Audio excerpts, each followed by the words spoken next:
Bonjour et bienvenue sur jaicompris.com. Alors l'objectif de cet exercice qui est très classique, c'est de démontrer que cette famille est libre.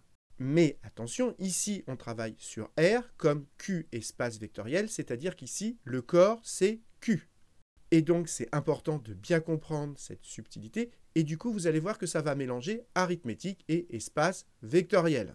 Donc maintenant, comme d'habitude, appuyez sur pause, essayez de faire tout seul cet exercice et on se retrouve juste après pour la correction. Donc allons-y, corrigeons cet exercice. Première question, on nous demande de démontrer que racine de 3/2 est irrationnelle. Irrationnel, ça veut dire pas rationnel. Et souvent, quand on nous demande de démontrer que quelque chose n'est pas, on raisonne par l'absurde. On suppose qu'il l'est et on montre qu'on aboutit à une contradiction. Donc, on va déjà chercher au brouillon. On va supposer que racine de 3 sur 2 est rationnelle et on va montrer qu'on aboutit à une contradiction. C'est-à-dire qu'on va supposer que racine de 3/2 peut s'écrire sous la forme P sur Q avec P et Q entiers. Ensuite, pour se débarrasser de la racine, on va élever au carré et donc ça nous donne 3/2 égale P carré sur Q au carré. Maintenant, on applique le produit en croix et donc ça nous donne 3Q au carré égale 2P au carré. Et maintenant, il va falloir expliquer que ceci, ça n'est pas possible, c'est-à-dire qu'on aboutit à une contradiction. Et là, justement, il y a un théorème qui est très pratique en arithmétique, d'où son nom, théorème fondamental de l'arithmétique, c'est que les entiers, ici, ils se décomposent de manière unique en produit de facteurs premiers. Donc, si P, je le décompose en produit de facteurs premiers, je vais avoir 2 avec un exposant que je vais appeler alpha, puis ensuite je vais avoir 3 avec un autre exposant, etc. Mais moi, je vais me concentrer sur le facteur 2. Pourquoi? Parce que ici, j'ai un 2. Donc ça, c'est la décomposition de P. Mais moi, ce qui m'intéresse, c'est P au carré. Et donc P au carré, eh bien, les exposants, ils vont être multipliés par 2. Donc je vais avoir 2 exposants, 2 alpha, fois 3 avec un exposant, ça ne m'intéresse pas, etc. Et devant, donc ça c'est P carré, et devant j'ai encore un 2. Ceci c'est multiplié par 2. Donc ici, 2, son exposant, ce sera 2 alpha, et ici c'est 1 l'exposant, donc j'aurai 2 alpha plus 1.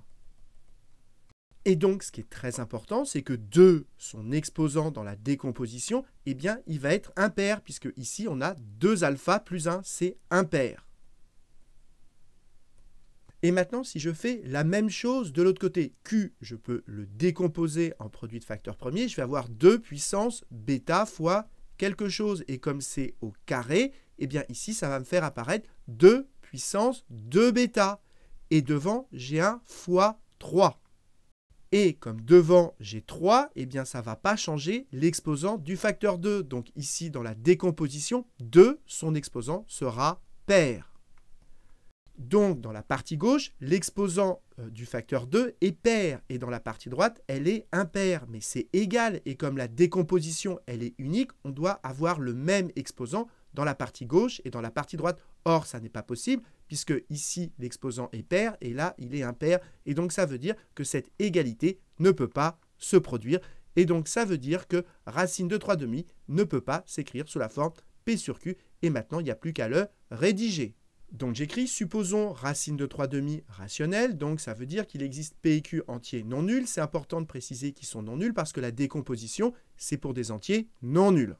Et donc s'il est rationnel, ça veut dire que racine de 3/2, il peut s'écrire sous la forme P sur Q avec P et Q, j'insiste, non nuls. Ensuite, en élevant au carré, puis en faisant le produit en croix, on arrive là-dessus. Et maintenant, il va falloir expliquer que ça n'est pas possible.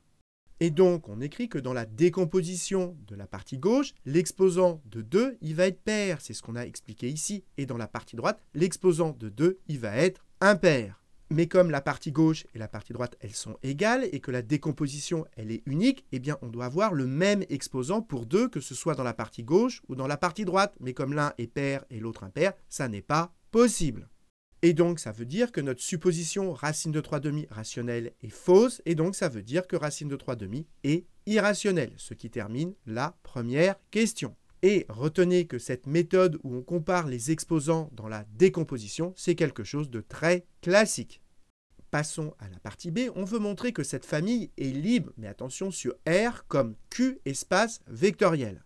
Alors, ça veut dire quoi? Vous avez un espace vectoriel que je vais appeler E. Ici, ce sont les vecteurs. Et vous avez un corps, K, Et ici, l'espace vectoriel, c'est R.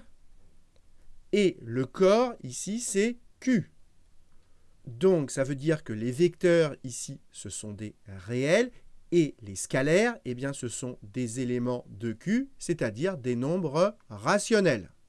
Et je vous rappelle que pour démontrer qu'une famille est libre, vous devez démontrer que si vous prenez une combinaison linéaire de cette famille égale au vecteur nul, eh bien, ça implique que tous les lambda i sont nuls.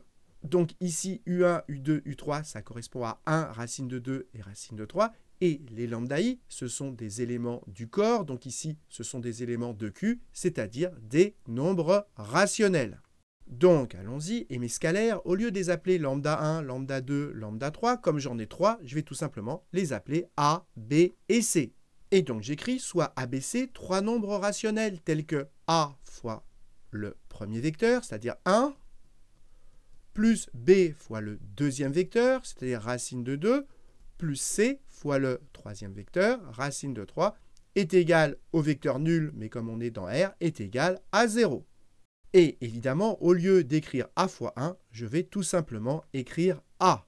Et maintenant, pour démontrer que cette famille est libre, il va falloir montrer que ceci, ça implique que mes scalaires valent 0, c'est-à-dire que A, B et C valent 0.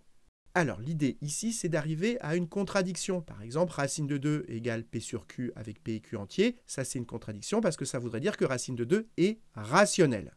Alors, l'idée, c'est de réussir à isoler le racine de 2 et donc de se débarrasser du racine de 3. Et bien pour ça, qu'est-ce qu'on va faire? Le racine de 3, on va le regrouper à droite et pour s'en débarrasser, et bien ensuite, on va tout élever au carré. Alors, cherchons au brouillon. Si j'ai ça, ça implique qu'on a A plus B racine de 2 égale moins C racine de 3. Ensuite, j'élève au carré. Du coup, ça fait sauter le moins. Ici, ça me fait sauter la racine. Et là, ça me fait C carré. Autrement dit, ça me fait 3C carré. Et là, si on développe, ça me fait A carré plus le double produit. Donc, ça me fait 2AB racine de 2 plus B carré fois 2, c'est-à-dire 2B carré égale 3C carré. Et ici, on ne perd pas de vue que A, B et C, ce sont des nombres rationnels. Et donc ici, on va isoler racine de 2. Et si on isole racine de 2, ça nous fait racine de 2 égale 3c carré moins 2b carré moins a carré divisé par 2ab. Mais ça n'est pas possible parce que A, B et C sont des rationnels. Donc ici, vous avez un rationnel, là, vous avez un rationnel. Donc ça voudrait dire que racine de 2 peut s'écrire sous la forme d'un rationnel. Or, on sait que racine de 2 est irrationnelle. Mais pour arriver à ceci, on a divisé par A fois B, c'est-à-dire qu'on l'a supposé différent de 0. Donc si AB est différent de 0, on va pouvoir isoler racine de 2, arriver à ceci, mais ça n'est pas possible parce que, je répète, ça voudrait dire que racine de 2 est rationnelle. Et donc, ça veut dire qu'on ne peut pas diviser par AB, et donc ça veut dire que A fois B est égal à 0.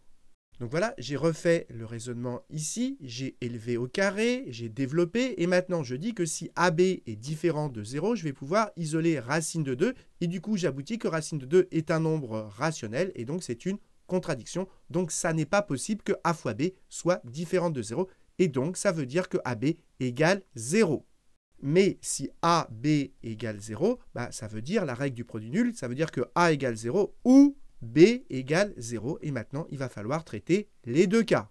Donc voilà, c'est ce que j'ai écrit ici, et maintenant on remplace A par 0, on va regarder ce que ça donne, puis on va remplacer B par 0, et on regarde ce que ça donne. Et on voit que quand on remplace B par 0, donc ce bloc-là, il saute, il me reste A plus C racine de 3 égale 0. Là encore, je vais essayer d'isoler racine de 3, ça fait racine de 3 égale moins A sur C.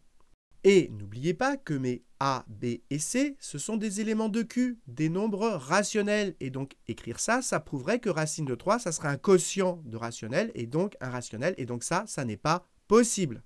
Mais pour arriver là, j'ai divisé par C. Autrement dit, j'ai supposé que C était différent de 0. Donc si C est différent de 0, j'arrive à une contradiction. Et donc, ça prouve que C vaut 0.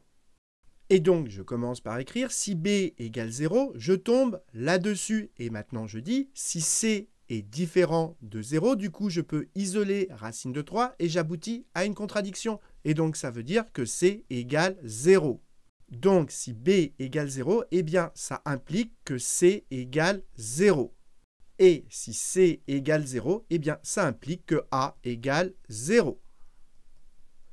Donc, si B vaut 0, eh bien, ça implique que C et A valent également 0. Les trois valent 0.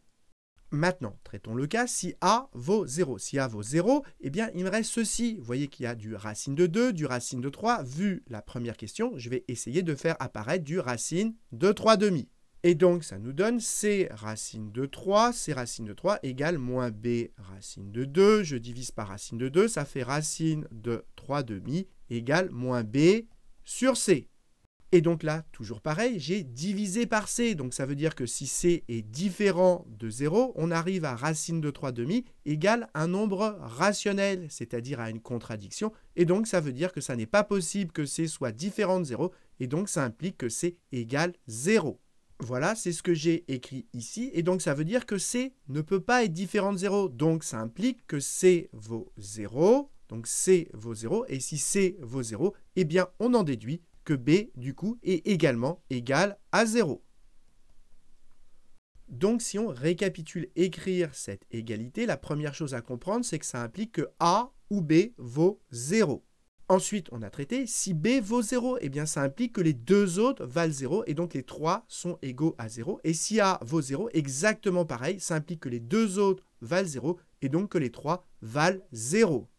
Et donc, on a montré que dans tous les cas, A, B et C valent 0 et donc que notre famille est libre. Et comme c'est libre sur Q, souvent on dit qu'elle est Q libre.